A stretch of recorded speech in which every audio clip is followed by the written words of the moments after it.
안녕하세요, 카메거진 최현진입니다. 지금 저는 경기도 용인에 나와 있습니다. 현대에서 새로 출시한 경차 SUV 캐스퍼를 둘러보기 위해서인데요. 지금 제 옆으로 보시는 이 차들입니다. 약간의 차이는 있을 수 있긴 한데 전체적으로는 되게 귀엽고 앙증맞은 디자인으로 나왔죠.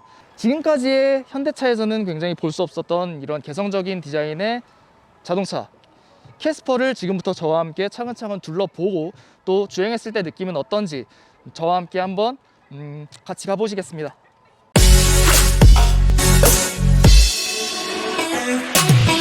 말씀드린 것처럼 지금 제 옆에 양쪽에 두 대의 현대 캐스퍼가 있습니다. 근데 디자인이 뭐가 조금씩 다르죠. 지금 제 옆에 있는 흰색 차는 이제 일반형, 그리고 제 옆에 있는 차는 1.0 터보 엔진이 달린 캐스퍼 액티브입니다. 겉보기에 두 차에서 느낄 수 있는 가장 큰 차이점이라 그러면은 이 앞쪽 범퍼 디자인이에요. 이 일반형을 먼저 설명을 드리면은 일단은 굉장히 무난합니다. 굉장히 플랫하고요. 이 캐스퍼의 디자인을 설명할 때 나름대로 조금 여기저기서 많이 볼 수 있는 삼각형의 조형을 라디에이터 그릴 쪽에 전반적으로 쫙 깔아놨어요. 근데 이제 같은 느낌으로 짜자자 깐 게 아니라 가운데서부터 바깥쪽으로 갈수록 이 삼각형의 크기가 점점 더 작아지면서 넓게 쫙 펴져 있는 그런 느낌이 들긴 합니다. 전체적으로는 굉장히 무난한 디자인이고 되게 차분하고 좀 절제된 느낌을 좋아하시는 분들에게는 이런 디자인이 아무래도 선호가 될 것 같아요. 그 반면에 이 옆쪽에 보시는 캐스퍼 액티브 같은 경우는 한눈에 봐도 이 느낌 자체가 다르죠. 일단은 이 전면부 일반형 범퍼에서는 보기 힘든 이 블랙 하이글로시 포인트들을 확인을 하실 수가 있고요. 조금 더 역동적이고 조금 더 다이나믹한 느낌을 주기 위해서 라디에이터 그릴 양쪽에 원형의 공기흡입구를 별도로 달아놨습니다. 개인적으로는 이런 부분들이 오디오의 우퍼 같다는 생각을 좀 많이 해요. 그래서 좀 우퍼가 가지는 그런 중저음을 빵빵하고 발산해내는 느낌, 그런 느낌을 이 차에서 보여줘서 차가 정지해 있음에도 불구하고 역동적으로 치고 나갈 것 같은 그런 느낌을 이쪽에서 좀 더 선사해 줍니다. 그래서 액티브란 이름에 걸맞는 그런 생동감을 좀 더 잘 구현해 주고 있는 것 같아요. 네, 측면 디자인 살펴보겠습니다. 보시다시피 경차라서 차의 측면에 많은 걸 담아내기가 솔직히 좀 어렵죠. 자, 그럼에도 불구하고 이 측면 디자인을 통해서 이 차가 경차지만 그래도 SUV다라는 거를 좀 보여주려는 노력들을 볼 수가 있겠습니다. 일단은 앞뒤로 볼륨감이 더해진 팬더와 휠하우스 쪽을 좀 보실 수가 있겠습니다. 그리고 앞범퍼에서부터 이어져 오고 있는 이 무광 플라스틱 파츠 보시면은 뒤쪽까지 이어져요. 이런 부분들이 좀 높아진 지상과 더불어서 SUV의 느낌을 훨씬 더 잘 드러내고 있다는 느낌이 듭니다. 거기에 추가로요, 이 위쪽에는 앞뒤를 관통하는 라인이 없어요. 이 앞뒤를 관통하는 라인은 이 아래쪽에 캐릭터 라인이 전부입니다. 때문에 이 측면을 보는 사람으로 하여금 아래쪽에 시선이 집중되고 그로 인해서 좀 더 차가 상대적으로 높아 보이게 만드는 그런 이미지를 이 차의 측면에서 좀 부여를 해주고 있는 것 같습니다. 앞뒤 창문 라인도 굉장히 좀 별도로 구분이 돼 있죠. 그래서 이쪽 올라가서 다시 이쪽에서 내려오는 그런 느낌을 통해서 차가 조금 더 단단해 보인다는 느낌을 많이 받습니다. 거기에 추가적으로 이쪽에서 좀 다친다는 느낌도 들기 때문에 단단하다는 그런 이미지를 더 좀 확실하게 확고하게 만들어주는 그런 부분도 있고요. SUV가 가진 느낌만 좀 부과시킨 건 아닌 것 같습니다. 좀 차에 군데군데 재밌는 포인트들이 좀 있는데요. 되게 개성적인 디자인의 이제 휠이라든지 아니면은 이쪽에 리어 윈도우에 보시면은 이제 뭐 스파크나 뭐 아베오 같은 데 볼 수 있는 이제 시크릿 도어, 이런 부분들도 좀 보실 수가 있고, 이 위쪽에 정확히 어떤 목적인지는 잘 모르겠는데 되게 사람이 빵그 눕고 있는 그런 형태를 하고 있어서 이 차가 갖고 있는 그런 팬시한 느낌을 이런 부분들에서 뭔가 좀 소소하게 확인할 수 있는 그런 느낌이 좀 드는 것도 사실입니다. 네, 뒷모습 한번 살펴볼게요. 딱 봐도 이 아래쪽, 범퍼 아래쪽의 존재감이 확실히 커서 시선도 좀 아래쪽으로 향하게 되죠. 근데 정작 브레이크 등은 이 위쪽입니다. 느낌이 특이하죠. 처음 해봤을 때는 이제 하나의 부품으로 이루어져 있어서 좀 그라데이션 느낌을 좀 주지 않았을까라는 그런 생각도 드는데, 자세히 보니까 이 삼각형 파츠로 일일이 구분을 해놓은 모습을 확인할 수가 있었습니다. 하위 트림 같은 경우에는요, 이 브레이크 등의 작동 범위가 여기서부터 시작이 된다고 해요. 그런 부분들의 좀 차이를 확인하시면 좋을 것 같고, 앞범퍼와 또 비슷하게 뒷범퍼 역시 일반 모델과 액티브 트림과의 그런 차이가 보이는 부분이 있는데요. 이 아래쪽 디퓨저에 이 핀의 여부라든지 그런 부분들이 차이가 나기 때문에 좀 더 역동적이고 좀 더 스포티한 느낌을 좀 더 선호를 하신다면 이런 부분들을 주목해 보시는 게 좋을 것 같습니다. 트렁크를 한번 보실까요?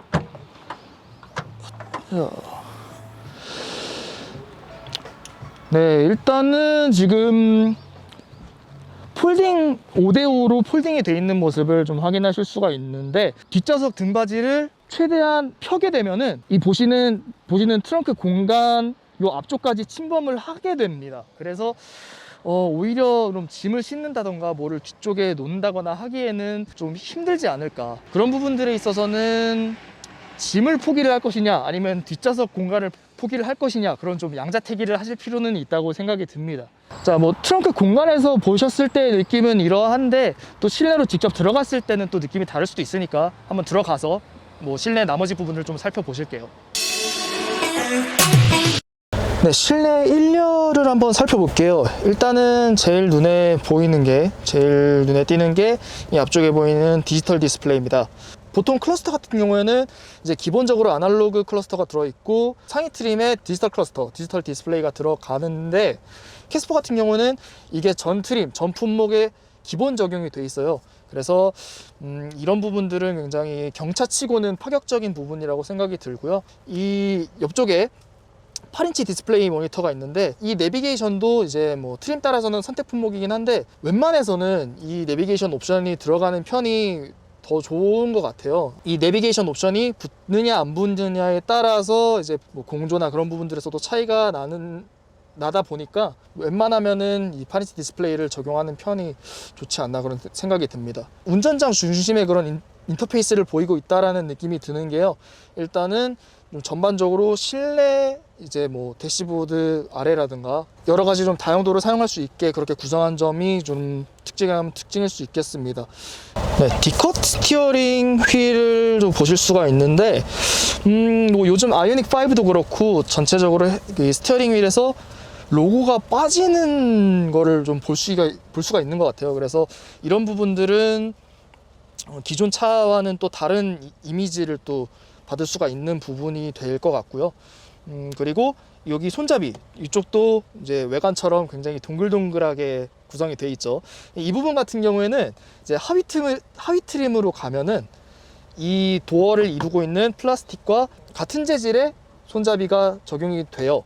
근데 제 개인적으로는 그렇게 되면은 차가 좀 너무 저렴해 보인다는 느낌을 좀 많이 받기 때문에, 이런 부분들의 좀 디테일을 통해서 차에 좀 세련된 그런 인상을 좀 더 받고 싶기 때문에, 저라면은 돈을 좀 들여서라도 이런 디테일들이 들어있는 상위 트림을 고를 것 같습니다. 지금 제가 조수석을 완전히 앞쪽으로 폴딩을 해 놓은 상태인데요, 이 조수석을 앞쪽으로 폴딩을 하게 되면은 이쪽에 이제 별도의 약간 어떻게 보면 트레이가 마련되어 있고, 이쪽에 보면은 이제 좀 구멍이 송송송송 뚫려 있죠. 이런 부분을 이용해서 뭔가를 거치를 한다던가 해서 뭐 작업용 책상 그런 용도로 활용을 할 수는 있을 것 같은데, 이 부분도 사실 선택 품목이기 때문에 개인적인 이런 활용도가 높느냐 높지 않느냐에 따라서 고려를 좀 해보셔야 될 것 같다는 그런 느낌은 듭니다. 또 한 가지 특징적인 부분이라고 하면은 이쪽에 컵홀더, 센터 콘솔에 있는 컵홀더가 모듈 형태로 돼 있어서 운전석과 연결이 돼 있어요. 그래서 시트 포지션을 조정하는 데 있어서 크게 구애받지 않는 부분이기 때문에 좀 더 공간 활용성에 대해서 좀 보다 쾌적한 느낌을 받을 수가 있겠다, 그런 느낌이 듭니다. 별도의 팔걸이가 있긴 있는데요, 이 부분도 사실 선택사항이라서 뭐 적극적으로 활용할 것이냐 활용하지 않을 것이냐에 대한 좀 그런 고려는 좀 필요할 것으로 보여집니다. 경차인 것 치고는 높이가 굉장히 높습니다. 레이보다 이 캐스퍼가 전고가 낮다고 알고 있어요. 그럼에도 불구하고 이제 레이와 비교해서 상대적으로 좀 실내가 더 높아 보인다는 느낌은, 경차 사이즈의 크기에서 좀 실내 거주성을 중점으로 두시는 분들에게는 좀 좋은 포인트가 아닐까 생각이 듭니다. 상위 트림에서 선택 품목이기에 가능한 부분이기는 합니다만, 이 뒷자리가 이제 독립적으로 슬라이딩과 등받이 조절이 자유자재로 가능하다, 이런 부분들은 이 정도 차 안에서 실내 거주성을 최대한으로 조금 신경을 쓰시는 분들에게는 이런 부분들은 좋은 포인트가 될 것 같습니다. 다만 선택 품목이라는 거를 숙지하시고 그런 부분들을 좀 고려해 주시면 될 것 같습니다. 자, 이번에는 이 캐스퍼 직접 운전을 해볼 수 있도록 하겠습니다. 앞에서 우리 최현진 기자가 설명을 해준 이 캐스퍼의 외관 그리고 실내 이야기 잘 보셨는지 모르겠어요. 일단은 주행 해볼게요. 저도 지금 이 차 운전해보는 거 처음이거든요. 그래서 좀 궁금하긴 한데, 궁금하면서도 걱정이 되는 게 이 차 타보면서 제가 그냥 이렇게 차에 앉으면 차가 막 출렁거려. 살려주세요. 그러니까 정차된 상태에서 그랬다는 거는 이 서스펜션이 약간 좀 낭창낭창하다, 약간 이렇게도 설명을 할 수가 있는 거거든요. 근데 직접 주행을 할 때 어떨지는 좀 타보면서 이거 마지막에 다시 한번 말씀을 드리도록 하고요. 일단은 경찰묘도 불구하고 지금 A표로가 상당히 두툼한 편인데, 이런 거는 사실 안전 측면에서 좀 양보를 한 부분 아닌가 생각이 돼요. 아무래도 경차들은 좀 안전성 측면에서 좀 위험하잖아요. 그렇죠. 그런 측면에서 약간 좀 양보를 한 건 아닌가 생각이 되기는 하는데, 그럼에도 불구하고 앞유리가 좀 많이 이렇게 서 있어서 시야 확보는 괜찮은 편입니다. 그래가지고 뭐 옆에라든가 앞에라든가 봤을 때 시야 확보가 상당히 편리하다 이렇게 느껴져요. 이게 아무래도 가격대가 좀 저렴하고 또 사이즈도 작잖아요. 그래서 사회 초년생이나 첫 차 구매하시는 분들이 많이 구매를 고려하실 것 같은데, 그런 분들이 타기에도 굉장히 부담 없이 탈 수가 있지 않을까 라는 생각이 좀 듭니다. 그런 것들을 좀 일단 말씀을 드려보고 싶고요. 그게 생뚱맞은 얘기일 수도 있는데 친절하다는 느낌을 좀 받았어요. 이 경차에서 느낄 수 있는 그런 주행 특성 치고는 운전자에게 굉장히 친절하다, 좀 친화적이다, 그런 느낌을 좀 많이 받았던 것도 있는 것 같아요. 그렇게 느끼는 이유 중에 하나는 사실 편의 장비에도 좀 포함이 된다 이렇게 생각이 되는데, 사실 가격이 생각보다 비싸다라는 평가가 되게 많았잖아요. 네, 그렇죠. 근데 그 평가가 달리게 된 원인 중에 하나는 편의 장비가 경차치고는 좀 과하게 많이 들어가 있어요. 차선 이탈 경보도 지금 고스란히 들어가 있고, 크루즈 컨트롤, 스마트 크루즈 컨트롤이라든가 이런 것들, 이런 것들도 고스란히 들어가 있어서 경차치고는 좀 과하게 들어가 있는 느낌이 좀 있기는 합니다. 이런 기능들도 되게 중요하다라고 느껴지는 게, 초보 운전은 당황하는 경우가 많잖아요. 그렇죠. 그런 경우에서도 상당히 도움이 될 수 있는 그런 구성 아닌가 생각이 돼요. 그리고 저도 지금 눈에 들어오는 게, 아까 최현준 기자가 이야기를 해줬는데, 이 4.2인치 디지털 클러스터가 기본형으로 들어가 있잖아요. 그렇죠. 이게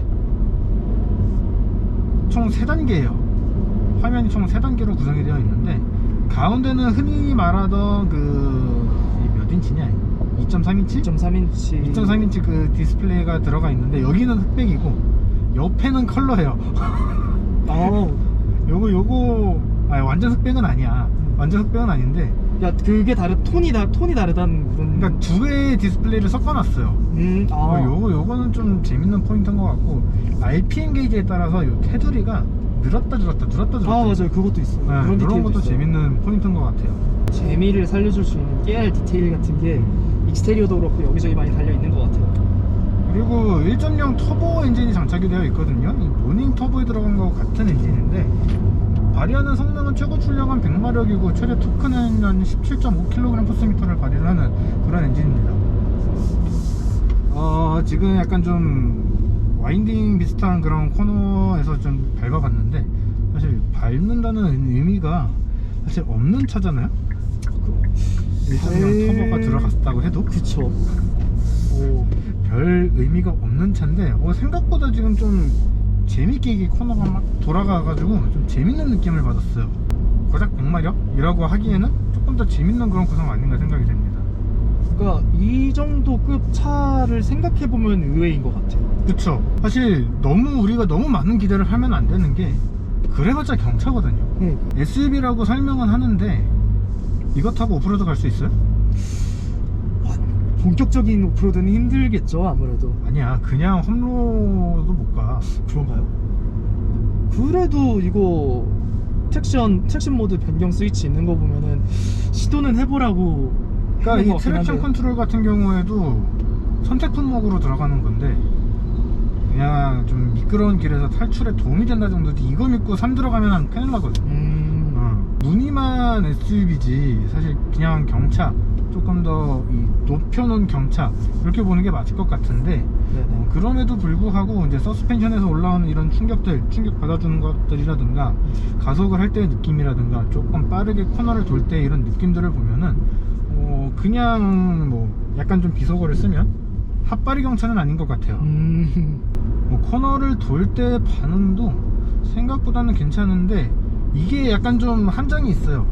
지금 한동치 하는 성인 2명이 탔거든요. 그러니까 우리는 지금 차를 혹사시키고 있는 거야. 인간이 미안해. 최현정 기자 몇 킬로? 덩치 큰 이 성인 남자 둘이 탔음에도 불구하고 이런 움직임을 보여준다. 이게 함정인 이유는 모터스포츠에서 웨이트 페널티 있잖아요.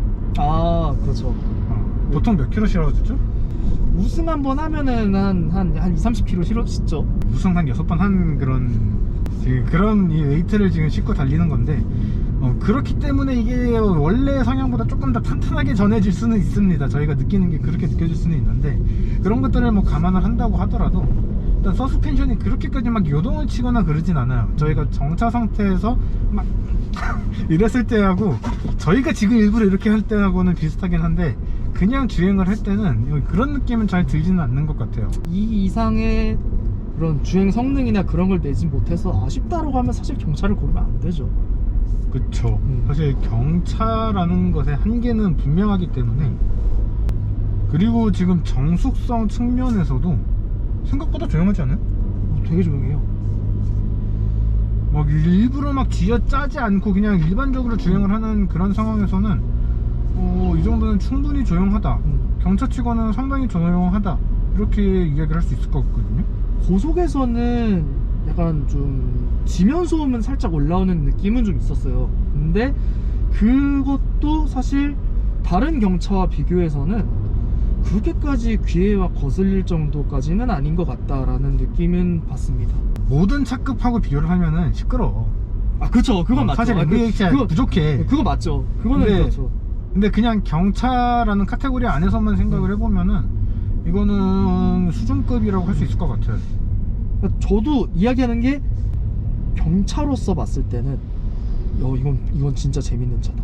재밌는 구석이 여기저기서 재밌는 구석을 여기저기서 많이 볼 수 있는 차다. 좀 그렇게 많이 느껴지는 것 같습니다. 지금까지 현대 캐스퍼를 한번 시승을 해봤습니다. 가속력도 생각했던 것보다 굉장히 빠릿빠릿하고요. 서스펜션의 질감도 낭창낭창하면서도 탄탄하게 잡아줄 때도 있어서 주행하면서 굉장히 재밌다는 느낌을 받았습니다. 근데 가격에 대한 얘기를 안 해볼 수가 없을 텐데요.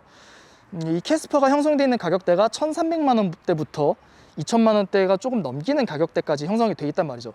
700만 원이라는 가격차가 경차를 고려하는 사람에게는 아무래도 그 폭이 굉장히 크게 느껴질 수밖에 없어요.